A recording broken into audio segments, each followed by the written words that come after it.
नमस्कार, आप देख रहे हैं देश की बात और मैं हूं नगमा। आज पूरा दिन ये हलचल बनी रही कि नोएडा में वो ट्विन टावर गिरने वाले थे और वो ध्वस्त हो गए। कुतुब मीनार से भी ऊंचे यानी 103 मीटर के ये सुपरटेक ट्विन टावर को सिर्फ 9 सेकंड में गिराया गया, जिसमें कि 3700 किलो के विस्फोटक को दोनों टावर से जोड़कर बटन दबाकर इसे गिराया गया और ताश के पत्तों की तरह ये भरभरा कर गिरा। ये तस्वीरें जो आप देख रहे हैं ये उस वक्त की तस्वीर है जब ये ट्विन टावर ब्लास्ट किया गया और उसके बाद चारों तरफ धूल का एक गुबार था, बहुत बड़ा धूल का गुबार, और इससे आसपास के इलाके पूरी तरह से दब गए थे। तो 3700 किलो का विस्फोटक इस्तेमाल किया गया था। दोनों बिल्डिंग को आपस में तार से जोड़ा गया था और जिससे जो जुड़ा था एक बटन से, और जैसे ही यह बटन दबा यानी 2:30 पे उसी वक्त ये बिल्डिंग जो है, दो बिल्डिंग ये ताश के पत्तों की तरह भरभरा कर सीधे नीचे गिरी और इसे कहते हैं वाटरफॉल टेक्निक, जिससे ये बिल्डिंग गिरी। आसपास इसका मलबा नहीं गिरा, ये सीधा गिरा और ये अब ट्विन टावर की जगह पे एक विशाल मलबा है। इसके ध्वस्त होते ही तमाम तरफ जो धूल उठे वो धीरे धीरे अब दब चुकी है, लेकिन प्रशासन की मुस्तैदी और तमाम चाक चौबंद इंतजाम की वजह से तमाम आसपास के इलाकों में सुरक्षा की कड़ी व्यवस्था थी। धूल के गुबार पे भी काबू पाया गया और अब धीरे धीरे ये गुबार छट चुकी है। रास्ता भी खुला है, जो नोएडा एक्सप्रेसवे है वो खोल दिया गया है। पानी का छिड़काव लगातार किया जा रहा था और कुछ मिनट में ही जो धूल यहाँ पे थी वो इसकी वजह से उस पर काबू पाया गया। ये जो दोनों टावर थे, जिसे twin tower, Supertech twin tower के नाम से जाना जाता था, ये दरअसल भ्रष्टाचार की एक तरह से निशानी थे, क्योंकि कानून की तमाम धज्जियां उड़ाकर ये ट्विन टावर बनाए गए थे और 10 साल की लड़ाई चल रही थी इसको गिराने की। जो पास की इमारत, जो पास की सोसाइटी है सुपरटेक एमरल्ड, उनसे लड़ाई चल रही थी। 10 साल की कानूनी लड़ाई के बाद इसके आदेश दिए गए थे कि इस टावर को गिराया जाएगा। ये गलत तरीके से बनाया गया है, कानून को अनदेखा किया गया है और उसके बाद आज की तारीख को तय किया गया था जब ये टावर गिरने थे। तो दोपहर ठीक 2:30 बजे वाटरफॉल तकनीक के जरिए विस्फोटकों के इस्तेमाल से इसे गिराया गया। अब ये जो तकनीक है, इससे ये होता है कि सीधे इमारत जो है वो नीचे गिरती है, आसपास इसका मलबा कम गिरता है, यानी कि जो सोसाइटीज़ इसके पास में हैं मलबा वहाँ तक नहीं पहुँचा और जो ATS है इसके पास में थोड़ा मलबा उस तरफ भी गिरा है। एक्सपर्ट्स का दावा है कि जिस तरह से पूरी तैयारी की गई थी उसी हिसाब से ट्विन टावर गिराने का अभियान कामयाब रहा।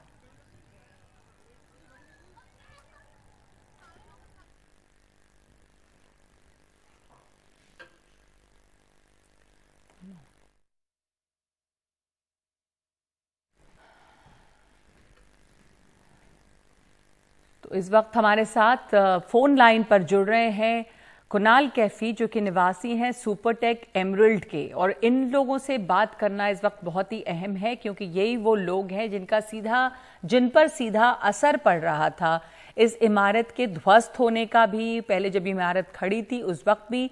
धन्यवाद आपका, आप हमारे साथ जुड़े इस वक्त। आपके लिए ये बहुत ही ज्यादा एक तरह से परेशानी भरा दौर रहा होगा और परेशानी वाला दिन था आज, जहां पे बहुत अनिश्चितता रही होगी। कुणाल कैफी साहब, आज का दिन आप लोगों ने बहुत बेचैनी में गुजारा होगा। जी जी, और ये 1 साल का डर था हमें जब से ये अनाउंसमेंट हुआ था कि ट्विन टावर गिरने वाला है। और मेरा जो घर है वो सिर्फ 8 मीटर की दूरी पे था। मैं सुपरटेक एमरल्ड कोर्ट का निवासी हूँ और सबसे क्लोज घर था मेरा।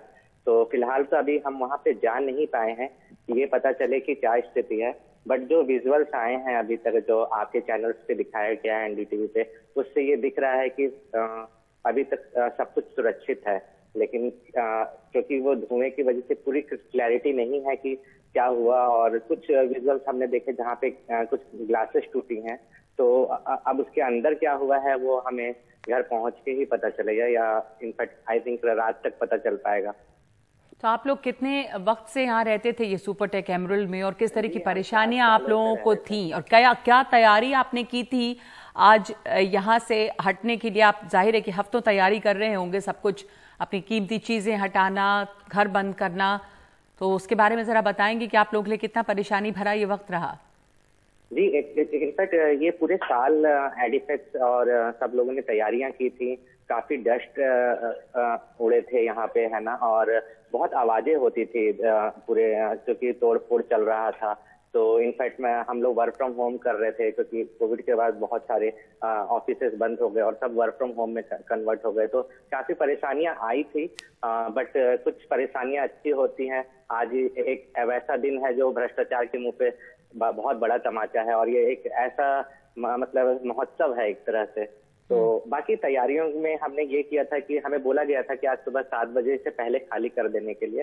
तो मोस्टली फैमिलीज कल खाली कर चुकी थी यहाँ से। हमने जितने भी ग्लासेस थे बाहर के, उसमें सेलो टेप्स लगाए थे, वो ब्राउन टेप्स, ताकि अगर वो फ्लो आए, बवंडर आए, और तो जो अगर वो ग्लासेस टूटे तो वो वहीं तक चिपक कर रह जाए, वो अंदर ना जाए। तो इस तरह की तैयारियां की गई थी, सारा कुछ कवर्ड किया था हमने। फिर भी हमने डॉक्यूमेंट्स, ज्वेलरीज, ऐसे इंपॉर्टेंट आइटम्स जो थे वो हमने हम अपने साथ लेके गए थे, ताकि कुछ चीजें अगर खुदा न खास्ता कुछ ऐसा हो तो सब कुछ सुरक्षित रहे।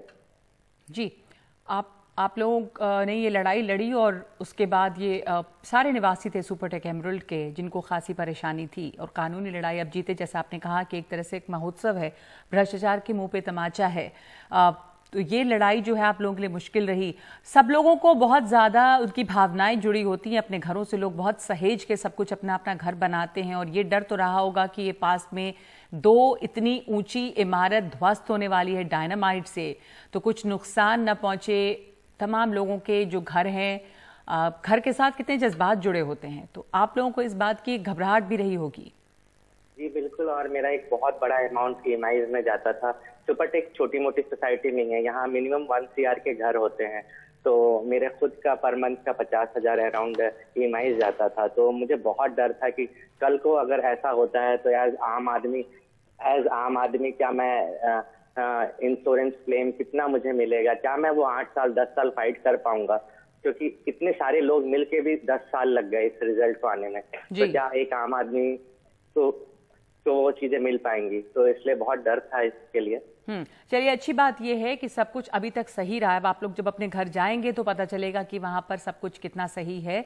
बताया जा रहा है कि सब सही है। धन्यवाद आपका, और बहुत खुशी है कि आप लोग जो हैं वो सुरक्षित हैं, आपकी सामान, आपकी चीज़ें ठीक हैं, और कानूनी लड़ाई जो थी वो भी लोग जीते। शिवानी गुप्ता भी हमारे साथ जुड़ रही हैं जो ATS सोसाइटी के निवासी हैं।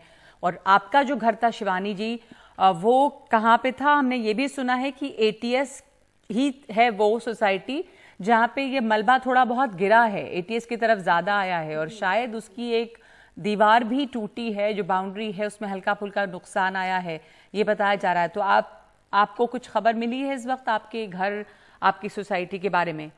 हाँ जी, थोड़ा बहुत तो ये फोटोज वगैरह जो आए हैं उनसे पता चल रहा है कि बाउंड्री टूटी है और एक रैंप है जो थोड़ा सा जिसको नुकसान हुआ है। बाकी सब तो ये है कि धूल, आज शायद हवा हमारी ATS की तरफ की ही थी, तो काफी मलबा धूल है वो सारी ATS की तरफ ही आई है। तो अभी, और आपका घर जो है वो क्या इस ट्विन टावर से बहुत नजदीक था?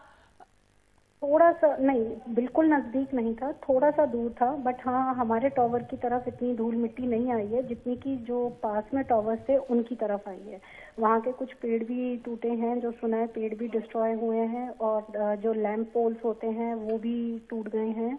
बस इतना ही पता चला है। आपको ये अब उम्मीद है कि जब आप अभी जाएंगे शाम में, आप लोग 7 बजे तक जाने का है, 7 साढ़े 7 तक देखेंगे, कोशिश करेंगे कि जाके एक बार देख कर आए घर कैसा है। वहाँ पे जाएंगे तो ज्यादा आइडिया लगेगा कि क्या हुआ है। ठीक है, तो आप लोगों को अंदाजा होगा कि क्या हुआ है। लेकिन आप लोगों ने यहाँ पे कुछ समय से एक अनिश्चितता रही होगी, एक अनसर्टेनिटी रही होगी, तमाम तैयारी करनी पड़ रही होगी। ये भी हमने सुना कि वहाँ पे पावर सप्लाई जो है, गैस सप्लाई है, ये सब बंद थी। उन सब चीजों के बारे में कैसे आप लोग जूझ रहे थे इन चीजों से? नहीं सर, वहाँ पे ऐसी तो कोई दिक्कत नहीं थी, मगर हाँ आज ये लोग सब, इन्होंने कल से ही कहना शुरू कर दिया था, तो आज सुबह से सब बंद था। अब देखेंगे, अब जाएंगे, अब शाम को शुरू करेंगे तो देखते हैं क्या क्या मिलेगा क्या नहीं मिलेगा। ये तो जब अंदर जब जाएंगे सोसाइटी में अलाउ करेंगे तभी पता चलेगा कि क्या क्या प्रॉब्लम्स आई हैं। आपकी चिंताएं हैं कुछ अभी? अब आप लोगों को आप निश्चिंत लग रहे हैं? आप कि सब कुछ ठीक हो मैम, गया? अभी तो ये देखिए, अभी तो ये सब ऊपर से पता चला है कि बाहर से ही दिख रहा है। अभी तो जब आप घर में जाएंगे, एंटर करेंगे, तो पता चलेगा कि कितना नुकसान हुआ है या नहीं हुआ है। मगर हाँ, ये है कि अभी तक तो जो पता चला है उससे यही लग रहा है कि नुकसान शायद कम ही हुआ है। जो हुआ है थोड़ा बहुत वॉल को हुआ है, और आसपास के जो जो सबसे क्लोज टॉवर्स थे उनके शायद 2-4 जगहों के शीशे टूटे हैं। जी जी, धन्यवाद आपका, बहुत धन्यवाद। और उम्मीद करते हैं कि सब कुछ सही रहा होगा, सब सुरक्षित होगा और आप अपनी सामान्य जीवन वापस शुरू कर पाएंगी। धन्यवाद आपका हमारे साथ फोन पे बात करने के लिए। और अब आपको सुनाते हैं एक बातचीत उस शख्स से जो इस चेतन दत्ता, जो इस विस्फोट में जो ब्लास्ट हुआ है, जिसे ट्विन टावर गिराया गया है, जिन्होंने इसको अंजाम दिया। 10 लड़के मेरी टीम में थे और 7 फॉरेन एक्सपर्ट्स थे हमारे, और 20 से 25 की एडिफिस इंजीनियरिंग की टीम थी। आधे घंटे पहले जब सायरन कुछ दबा दिया गया, बजा दिया गया, आधे घंटे पहले हम पांचों आपस में एक दूसरे से कोई बात नहीं कर रहे थे, सिर्फ दूसरे का चेहरा देख रहे थे। और जैसे ही बटन दबने की इमीडिएटली बाद जब मैंने खड़े होकर बिल्डिंग की तरफ देखा तो सिर्फ वहाँ धूल का गुबार था और कुछ चिंताएं थी। और उन चिंताओं को देखते हुए हम लोगों ने धूल को सेटल होने की वेट नहीं की, जेब से मास्क निकाले एंड सब भागते हुए बिल्डिंग की तरफ गए। और हमारा पहला कंसर्न एमराल्ड कोर्ट था, उसको चेक किया, इट वाज कम्प्लीटली सेफ। एक एटीएस की तरफ हल्का सा एक जो कंपाउंड वॉल है उस पर थोड़ा सा पत्थर गिरा है, जिसकी वजह से 3 या 4 मीटर कंपाउंड वॉल टूटी है। ट्विन टावर गिराने के प्लान के जो इंचार्ज थे वो थे डीसीपी एस राजेश। उन्होंने काउंटडाउन दिया, उनसे बात की है मेरे सहयोगी सौरभ शुक्ला ने। देखिए, हमारे साथ राजेश एस हैं जो इंसिडेंट कमांडर थे और उन 6 लोगों में शामिल थे जो उस वक्त डेमोलिशन साइट पे थे। तो इनके सामने ही वो बटन दबाया गया है। राजेश यहाँ पर लगातार थे, डीसीपी सेंट्रल हैं, उन्हीं के इलाके में ये डेमोलिशन हुआ है और सरकार की तरफ से इकलौते शख्स राजेश थे। राजेश, सब कुछ क्या प्लान के तरीके से गया? यस, मैं ये कह सकता हूँ कि सब चीज़ प्लान के तरीके से गया था। लास्ट मोमेंट में जब काउंटडाउन शुरू हुआ था, ओके सिग्नल जब सभी सब कमांडर से मिल गया था, तब मैंने ओके सिग्नल दिया था, तब काउंटडाउन शुरू हुआ था। एंड काउंटडाउन का समय में मैं बिल्कुल जो एक्सपर्ट टीम उन्हीं के साथ में था और 10 to 5 तक मैं काउंट किया था। उसके बाद वो लोग काउंट करके बटन दबाए थे। एंड जो ट्विन टावर से बिल्कुल 120 मीटर के आसपास हम लोग थे। एंड डेसिबल्स जो एक्सप्लोशन का जो इम्प्लोशन का जो है उतना भी मुझे नहीं लग रहा कि मेरा कान का थोड़ा दर्द, ऐसा कुछ भी नहीं है। तभी एक ईयरबड्स में लगा हुआ था and within seconds I had to come with the expert team and we saw this site. It was okay. मतलब अभी कुछ रोड पे डेब्री आया था, एटीएस की तरफ ज़्यादा गया? डेब्री रोड के तरफ से नहीं है, पूरा का पूरा वो डस्ट क्लाउड है, सेटल हुआ है, वो रोड्स की तरफ है। जो आप देख सकते हैं पूरा अथॉरिटी का व्हीकल्स पूरा क्लियर कर रही है। एंड साथ साथ फायर टेंडर्स का भी इस्तेमाल हो रहा है, जो जितने आसपास जो पेड़ का ऊपर जो डस्ट सेटल हुआ था उसको पूरा क्लियर करा रहे हैं। तो हाउ आर यू फीलिंग आपकी अभी, क्यों, बिकॉज हमने सुबह भी बात की आपसे और आप चूंकि 6 लोगों में थे और आपने काउंटडाउन किया और आप इंसिडेंट कमांडर थे, how are you feeling right now as an officer also, as an individual also? Commissioner of police Noida मुझे जब ये रिस्पॉन्सिबिलिटी दिया था, I was very confident because of the guidance I had from CP sir and Joint CP sir both. They both guided me on where I should focus and where I should keep my reinforcements on. तो मुझे लगता है कि जब पूरा तैयारी हो गई है एंड बार बार हम लोग चेक कर रहे थे, I was very confident. बस मेरा थोड़ा यही डर था कि पब्लिक बहुत नज़दीक नहीं आना चाहिए and we had to deploy extra force also and we had to deploy 2 QRTs in the expressway just to stop certain people from coming towards blast site. और हमें लगता है कि आपने 215 ट्रैफिक रोका और 245 के लगभग ट्रैफिक खोल भी दिया था एक्सप्रेसवे पे। यस, मैं कह सकता हूँ कि आधा घंटा ही लगभग रुका था, क्योंकि वो भी डस्ट क्लाउड थोड़ा शटल हो गया था, नहीं तो हम लोग और जल्दी खुलवा सकते थे। इवन 15 मिनट्स का ही तो पहले हम लोग सोच रहे थे, जो एक्सपर्ट्स टीम ने बताया था, बट हम लोग वो डस्ट क्लाउड वगैरह सोच के प्लस एंड माइनस 15 मिनट्स को सोच के हम लोग आधा घंटा बताते थे, आधा घंटा 1 घंटा हम लोग सोच रहे थे, बट अभी एक्सप्रेस वे स्मूथली चल रहा है, कोई इशू नहीं है। जब आप लोग, क्या जो धूल थी, धूल का गुबार तो 120 मीटर तो आया होगा, क्योंकि जहाँ पर आप लोग खड़े थे उस वक्त क्या आप लोगों ने कवर किया अपने आप को, क्या किया? एक बहुत आम सवाल है, लेकिन लोग जानना चाहते हो कि आज इस वक्त हर व्यक्ति टीवी पर, क्योंकि ऐसा डेमोलिशन कभी इंडिया में हुआ नहीं। जब 100 मीटर से ज़्यादा हम लोग खड़े थे और इम्प्लोशन जब हुआ था, ब्लास्ट हो गया था, उसके बाद जब डस्ट क्लाउड आ रहे थे, डस्ट क्लाउड मेरा सामने में देख रहा था कि हमारा तरफ धीरे धीरे बढ़ती आ रही है और जहाँ हम लोग खड़े थे वहाँ तक मुश्किल से पहुँचा है। I mean it would have come till 60-70 metres only. उसके बाद आराम से सेटल होने लगा। So I think wind direction का भी असर पड़ा, क्योंकि टुवर्ड्स पार्श्वनाथ प्रेस्टीज की तरफ विंड डायरेक्शन था, इसका टुवर्ड्स परिचौक की तरफ जो विंड डायरेक्शन था, इसका वजह जो हमारा तरफ वो नहीं आया था। राजेश, एक पर्सनल सवाल है, आप यहाँ पर थे, आपको जब आपकी फैमिली को पता चला, आपकी वाइफ या आपके पेरेंट्स को कि आप वहाँ पर रहने वाले हैं, आई नो ऑफिसर और हम जर्नलिस्ट हैं, हम लोग की रिस्पॉन्सिबिलिटी है ग्राउंड जीरो पर, but what did your parents और your family said? Frankly speaking मेरा फैमिली को उतना पता भी नहीं है। They are in Tamil Nadu. Tamil Nadu में इस ट्विन टावर डेमोलिशन के उतना हल्ला गुला भी नहीं है। No one knows because it is very far away. थोड़ा बहुत पता है, अदरवाइज मेरे पेरेंट्स को इतना पता कि एक टावर गिरने वाली है। माई फैमिली में मेरा वाइफ मेरा यहाँ व्यूइंग गैलरी में थी and she was there for just 10 minutes. उसके बाद वो भी चले गए।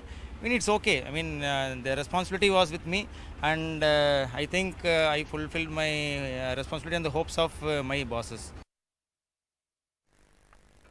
एडिफिस के प्रोजेक्ट मैनेजर मयूर मेहता ने एनडीटीवी से बात करते हुए बताया है कि जैसा प्लान था बिल्कुल वैसा हुआ। एटीएस विलेज के शीशे टूटे हैं।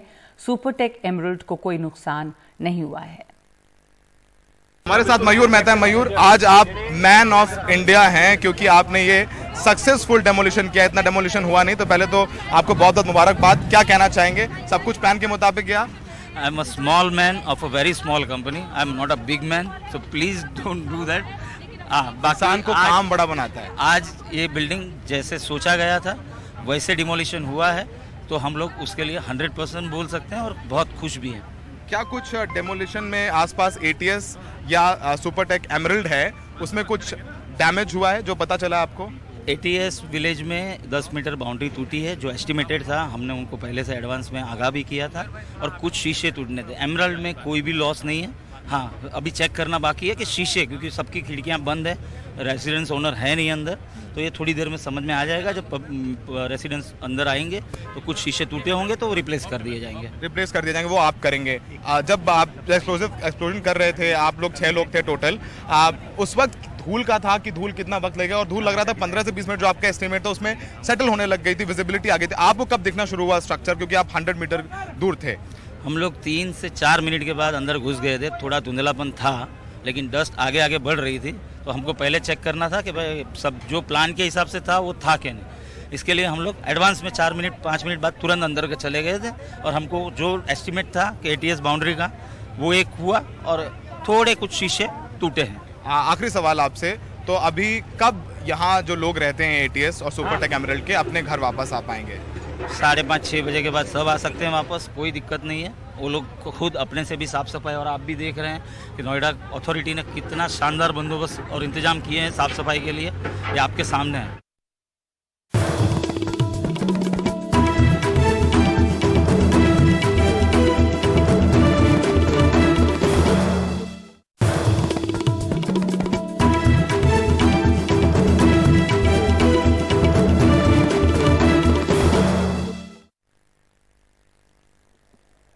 नोएडा अथॉरिटी की सीईओ ऋतु माहेश्वरी ने कहा है कि कोई बड़ा नुकसान नहीं हुआ है। एटीएस सोसाइटी की दीवार टूटी है।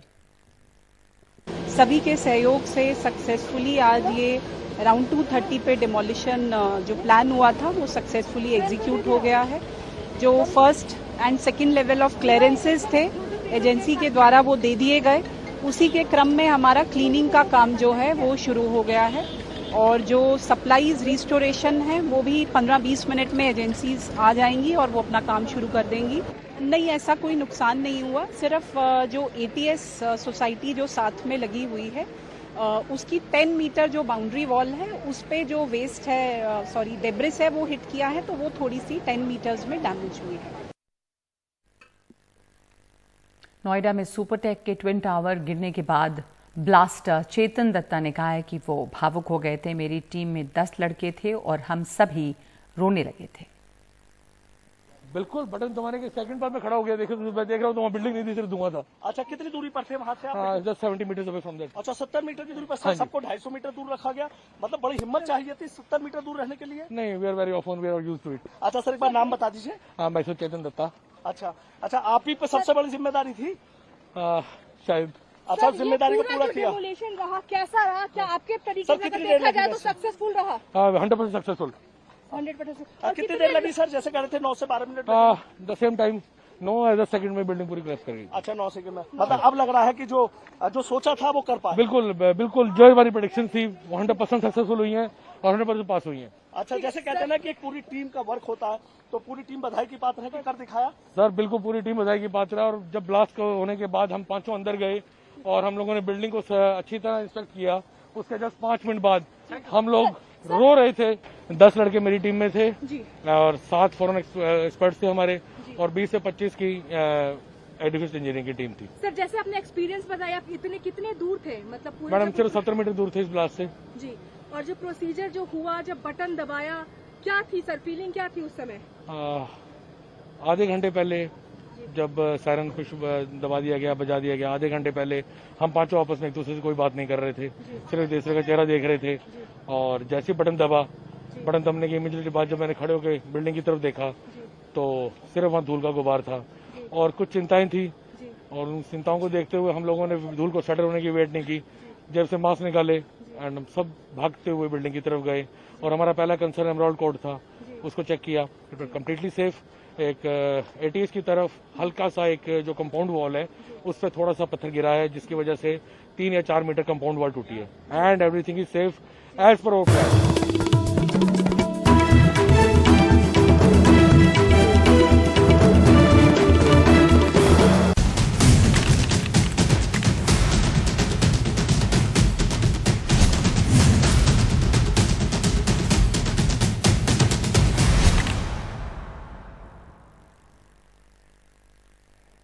क्रिकेट में एशिया कप की शुरुआत हो गई है।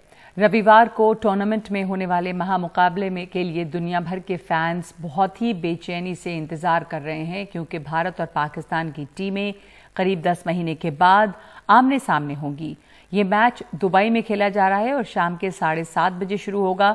पिछली बार आईसीसी वर्ल्ड कप में दुबई में ही खेले गए मैच में पाकिस्तान ने भारत को 10 विकेट से हराया था, लेकिन तब से लेकर अब तक अच्छा वक्त गुजर चुका है। कप्तानी विराट के हाथों से रोहित शर्मा के कंधों पे है और टीम में नए तेवर भी नजर आ रहे हैं।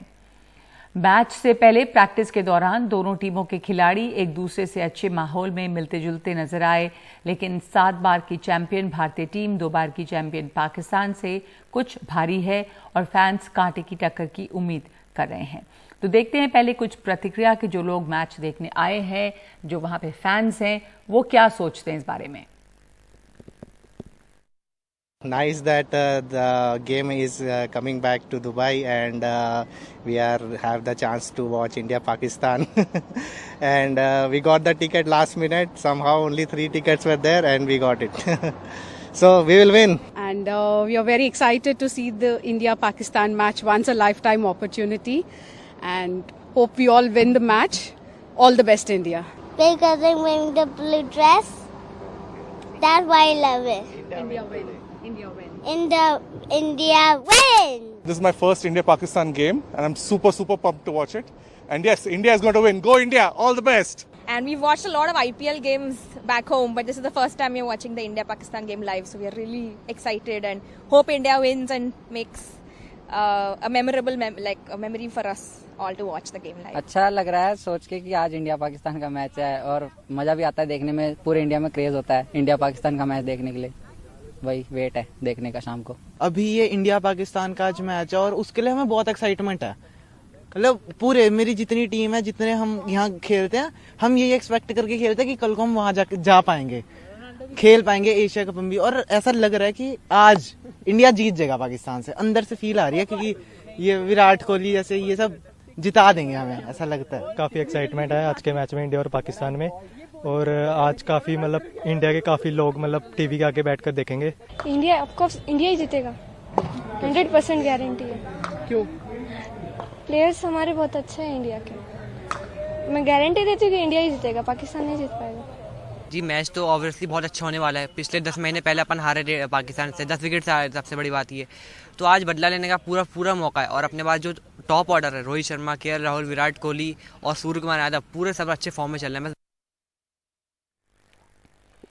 हमारे साथ इस वक्त जुड़ रहे हैं मेरे सहयोगी विमल मोहन। आज के मैच की बहुत बेसब्री से बहुत सारे लोग इंतजार कर रहे हैं। विमल, एक लंबे समय के बाद भारत और पाकिस्तान की टीमें आमने सामने होंगी, तो इस मैच से आपको क्या उम्मीद है या किसके तरफ आप देख रहे हैं? भारतीय टीम की अगर बात करें तो, और पाकिस्तान की टीम में कहां से उम्मीद है?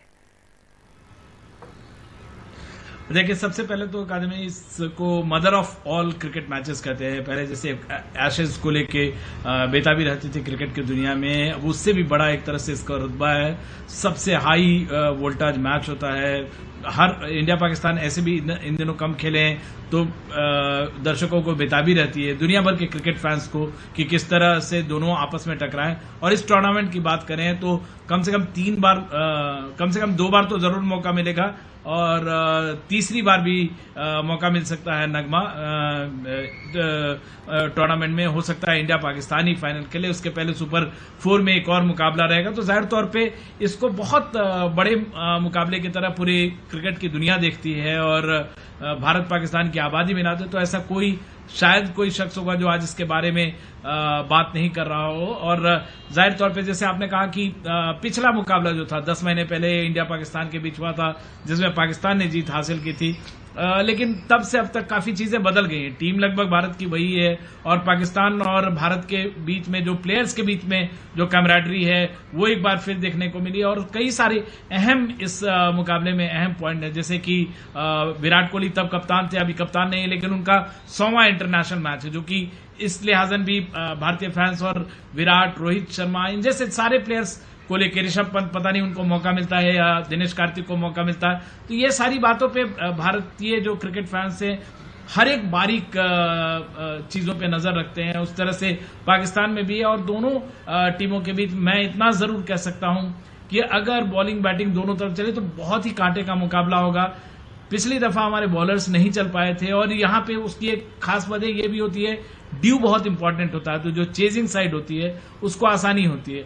मैं इसको बहुत ही हाई वोल्टेज ड्रामा नहीं, हाई वोल्टेज क्रिकेट मैच, जो कि टेक्निकली जो जर्नलिस्ट होते हैं या जो एक्सपर्ट्स होते हैं उन लोगों को जो अच्छा लगता है उस तरीके का मैच मैं देखना चाहूंगा जरूर से। और मुझे लगता है कि जिस तरह की तैयारी है दोनों ही टीमों में, और दोनों ही टीमों में टॉप खिलाड़ी जैसे बाबर आजम को दुनिया भर के एक्सपर्ट्स बेहद उम्दा मानते हो, तो भारत में जो बल्लेबाजों की कतार लगी, अगर सिर्फ आप पेपर की बात करें तो जाहिर तौर पे भारत स्ट्रांग है और इसका जो रिकॉर्ड है वो भी बेहतर है। और रोहित शर्मा, अगर जो मैं दिन में भी बात कर रहा था कि अगर टीम में इमोशंस को कंट्रोल में जो रख पाएंगी ज्यादा, जो भावनाओं को, मुझे लगता है वो टीम बेहतर खेलेगी और जीत उनकी होनी चाहिए। जी, धन्यवाद आपका विमल। तो आज इस मैच की तरफ सबकी आंखें लगी हुई हैं, बहुत बेसब्री से इंतजार है इस एशिया कप में भारत पाकिस्तान के मैच का। तो इस वक्त एक ब्रेक ले रहे हैं हम।